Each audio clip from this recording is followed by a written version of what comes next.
Rapporti qed jindikaw li l-Kummissarju għall-Standards fil-ħajja pubblika George Hisler ikkonkluda ir-rapport tiegħu dwar il-każ tal-ġurnalisti li fl-2019 ġew miżmuma milli joħorġu minn sala f'Kastilja wara konferenza tal-aħbarijiet indirizzata mill-eks Prim Ministru Joseph Muscat.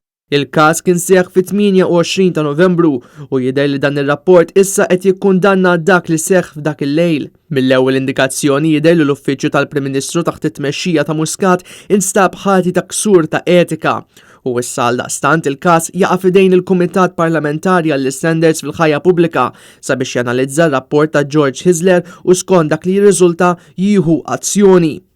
Informazzjoni li kiseb Net News tikkonferma li l-Speaker tal-Kamra tad-Deputati Angelo Farrugia għandu fidejh ir-rapport tal-Kummissarju tal-Standards u mistenni jsejjaħ il-Kumitat Parlamentari fil-jiem li ġejjin.